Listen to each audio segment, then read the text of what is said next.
project management office is very important, but I would say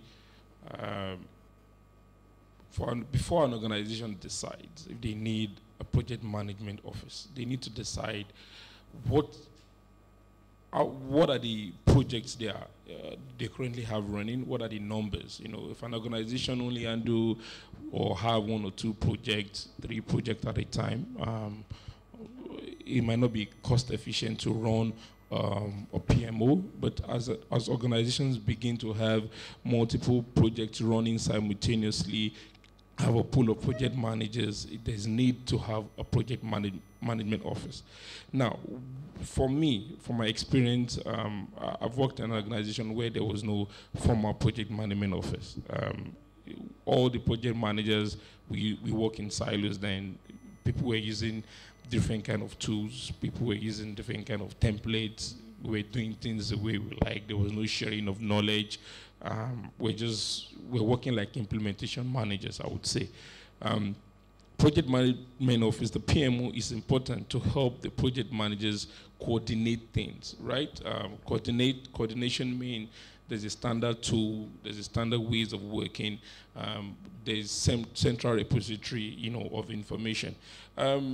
Where I work now, if there's a new project, you go to the PMO. The PMO is responsible for assigning the project managers because the PMO knows the competencies of the project managers, the kind of projects they've done in the past. Then also it helps the project managers, work together. If I've done a project deploying an IT security, if I've done an IT security project, why should I reinvent the wheel?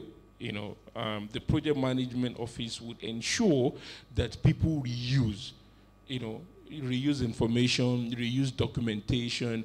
If we're doing the same project we've done 2 years ago and we're doing it again now, why can't we reuse the documentation? How long did it take them? What were the issues we had? What were the lessons that were learned? Where is it documented? Who handled it? What were the challenges they had? What was the budget? Who were the key stakeholders? What were their inputs? This is what the project management office should be doing. Keeping all this information, making sure the lessons learned from different projects are kept very well, training the project managers, ensuring they have the right skills, they have the right qualifications to manage a different project, and governance. Where I work now is so important that there has to be governance and oversight. Project managers have tendencies of just working and working, nobody's checking, until something bad happens. Suddenly somebody finds out that, there's a budget overrun, the schedule is blown. With a proper project management office, weekly, bi-weekly, monthly, governance, oversight, somebody is checking the financials of the project, he's looking at the schedule, looking at what the project is doing, going back to the customer. Even when we say customer, it could be internal within the organization.